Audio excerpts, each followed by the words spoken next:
The mornings in Willowbend are quiet in a way that feels sacred. Mist curling like breath between towering pine trunks, the scent of damp earth and wild thyme clinging to the air. I'd been living off-grid in a weather-worn cabin at the valley's edge, where silence was my most frequent companion. But that changed the morning. I spotted a trembling orange kitten, so small it could barely lift its head, curled beneath my old woodshed. Watching from above, completely still and sharp-eyed, was a wild falcon perched on the rotting edge of the roof. She wasn't just guarding the kitten, she claimed it, and wouldn't let me near. I approached slowly, boots crunching over the frosty grass, hands half raised like I was about to disarm a bomb. The kitten, scrawny, ribs visible under a matted coat of orange fuzz, let out a hoarse little cry, barely louder than the breeze. But my eyes weren't on him. They were locked on the falcon. She didn't flinch. Wings half spread, talons gripping the edge of the roof, she tracked every step I made. I'd seen raptors before, hawks, eagles, the occasional owl drifting silently across the sky, but this one felt different. Her stare was personal, protective, like she'd decided this broken kitten was hers, and I was already too close. The moment I knelt, she shrieked, a piercing metallic cry that cut through the morning haze. I froze. She dove fast, wings slicing the air like knives, before halting just inches from my head and soaring back up in a wide arc. A warning, one she clearly meant. I backed off, heartbeat thundering in my ears. What was happening? Over the next hour, I watched from a distance, crouched behind my woodshed, breath clouding in front of me. The falcon, who I'd later name Rook, hopped down beside the kitten, gently nudging him with her beak. She brought bits of raw meat, likely stolen from some unlucky squirrel, and placed them at his feet. He didn't eat, just mewled softly, eyes flicking to her like she was the only solid thing in his tiny, confused world. That was the moment I knew. This wasn't just a fluke of nature. It was a bond, and it had rules. I spent the next 2 days watching them like a stranger in my own yard. I left out food and water a few feet from the woodshed, but Rook never let me get closer than 10 yards. Every time I stepped past that invisible line, she launched into the air, screaming, wings wide and furious, until I backed off. It was like she'd appointed herself the kitten's mother, guardian, and personal security detail all in one. By the third morning, the kitten, Noodle, I started calling him, was wobbling around on unsteady paws. He'd eat only what Rook brought. Still wouldn't touch the food I'd left. I couldn't make sense of it. A falcon shouldn't act like this, and a kitten shouldn't be alive after days in the cold without real care. But somehow, they were keeping each other going. That was when Mara showed up, my friend who ran the local wildlife rehab. She had this mix of science and instinct that made her sharp with animals and blunt with people. "You need to intervene," she said, hands on hips, scanning the yard. "This isn't natural. That falcon's acting off. Could be disease, trauma, or hell, I don't know. Maybe she lost a chick." I didn't know what to say. All I knew was this. If I reached for Noodle, Rook would try to take my hand off. And deep down, some strange part of me respected it. There was a story between those two, and I wasn't ready to end it just because I didn't understand it. By the 5th morning, the ground near the woodshed told a different story. The frost was disturbed, smeared in streaks where something had moved awkwardly, dragging or limping, leaving behind thin ribbons of dark blood that glistened faintly under the pale morning sun. A chill that had nothing to do with the mountain air ran down my spine as I stepped closer, eyes scanning the area until they landed on a small, curled figure near the shed. Noodle was tucked in tighter than I'd ever seen him, his small body shivering in uneven pulses, tail flicking with a restless twitch that suggested something had changed. But it wasn't him that truly froze me in place. It was the silence above. Rook wasn't on the roof. She was perched low now, wings slightly splayed on the corner of my fence post, feathers fluffed and disorderly, her sharp eyes half-lidded in exhaustion. The moment I moved closer, I saw it, a jagged gash beneath her wing, dried blood matting the delicate down around the wound, inflamed tissue pulsing faintly beneath her trembling frame. It wasn't fresh.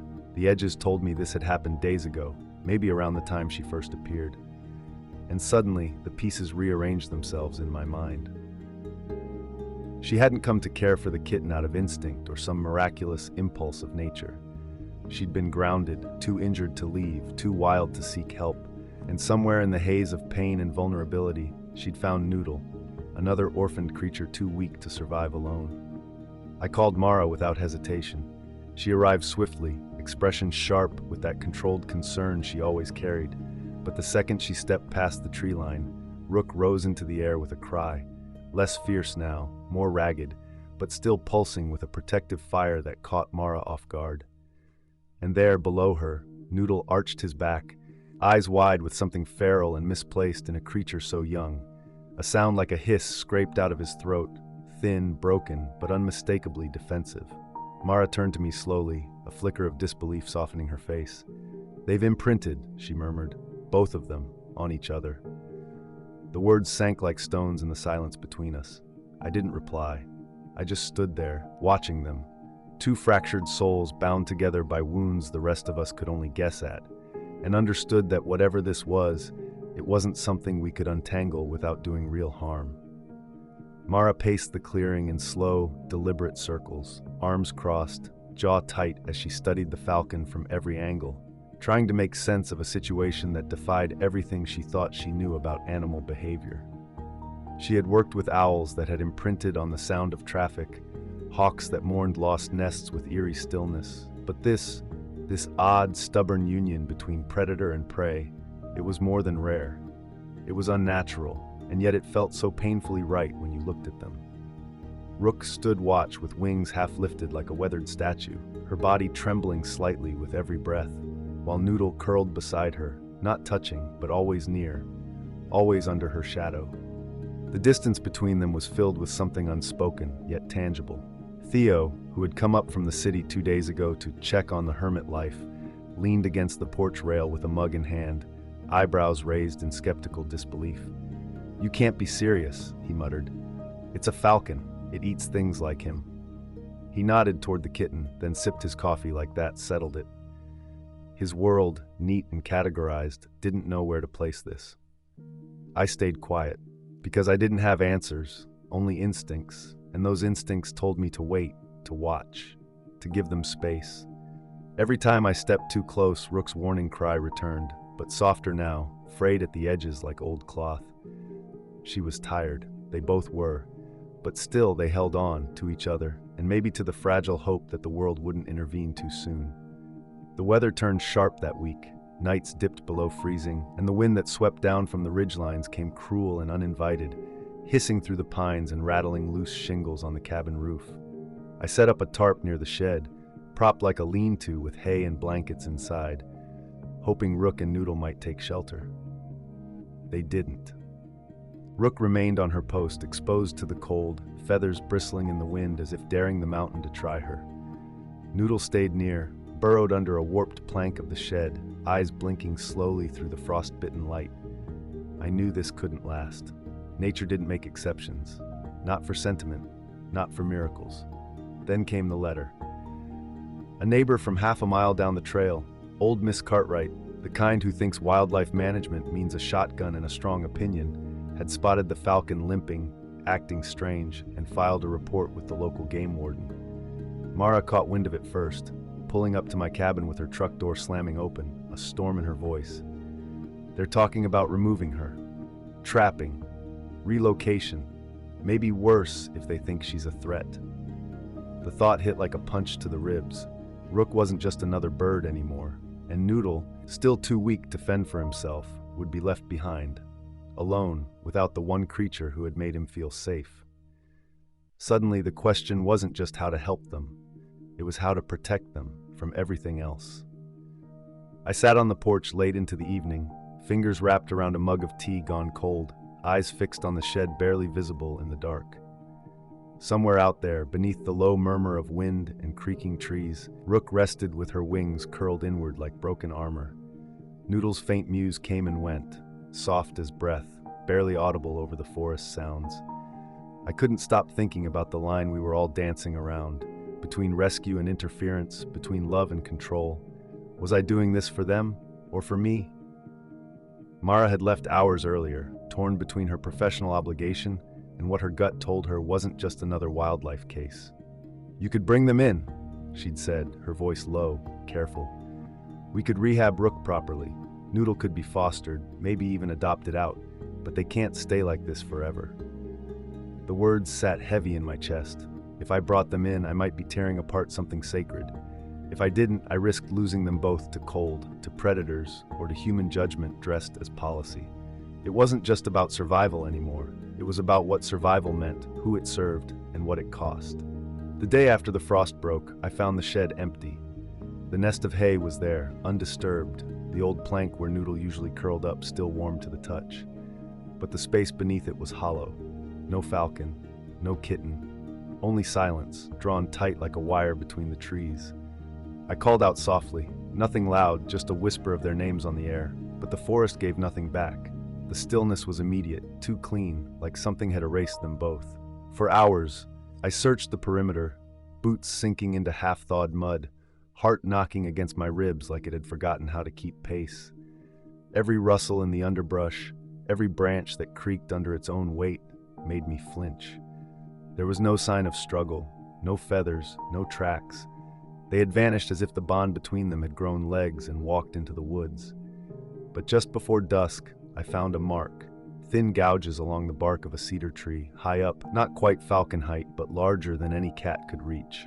Claw marks, deep and deliberate, and nearby a paw print, round and heavy, pressed into the wet ground. It wasn't theirs. A predator had passed through, maybe a cougar, maybe something hungrier. The implication was immediate and sickening. Had Rook tried to move Noodle deeper into the woods for safety? Had they been chased? Were they even alive? The calm we'd been clinging to shattered. Something out there had shifted the balance, and we might be too late to fix it. I didn't sleep that night.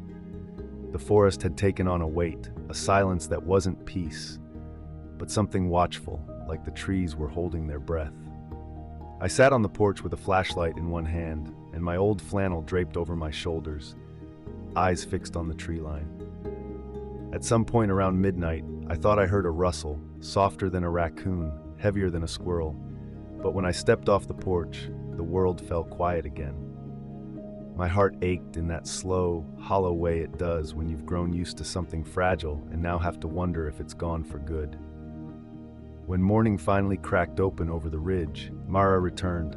Her boots were caked in mud, eyes sunken from her own night of searching. She said nothing at first, just passed me a thermos of coffee and stared toward the shed with a gaze full of absence. Then out of nowhere she asked, "If we found them, would you keep him, Noodle?" Her voice was soft, but it landed like thunder. I hadn't let myself consider it. Taking him in meant tethering myself again. Responsibility, care, and the risk of loss all rolled into a tiny, orange heartbeat. But even before I could answer, Theo stepped out from the cabin, his voice quieter than usual. "There's something near the creek," he said, pointing with a pale hand. We followed without words, boots sloshing through patches of thawed earth. And there, beneath a rocky overhang just above the creek bed, we found them. Rook, perched on a low branch like a sentinel, eyes dulled but still fierce, and Noodle, curled in the crook of a tree root, blinking up at us with that same startled trust. Something shifted in that moment. Not relief, not victory, just a quiet understanding that we were already more entangled than we knew. We stood there by the creek for what felt like an hour, no one speaking, just watching. The light slanted through the trees in soft golden shafts, catching the mist rising off the water, and for a moment the whole world looked suspended, like a photograph taken at the end of something important. Rook kept her wings slightly lifted, enough to signal she wasn't at ease, but not enough to threaten. Her breathing was shallow. The wound beneath her wing had worsened, raw now, swollen, weeping just a little. She wasn't going to heal on her own. And Noodle, he wouldn't survive without her. Mara crouched slowly, careful not to stir the air too fast. "We don't have a choice much longer," she said, her voice barely above a whisper. "If we don't get her medical help, she'll die. Maybe not tomorrow, but soon." Theo shifted beside me, uneasy. "What happens if we do take her in? Will she survive in captivity? Can she ever be released again?" His tone wasn't combative, just heavy, tired. "And what about him?" he added, nodding toward Noodle. "He's bonded to a bird that's not supposed to care about him. What happens when that gets broken?" There was no clear answer. Every option felt like theft. I looked at them, this strange stitched-together family of feather and fur and unspoken need, and felt the weight of the decision settle squarely on me. I'd let them be, hoping nature would sort itself out, but now nature was asking for intervention. If we stepped in, we might save them, but we might also destroy the only thing that had kept them alive this long. By the time we got back to the cabin, the air between us had thickened with everything unspoken.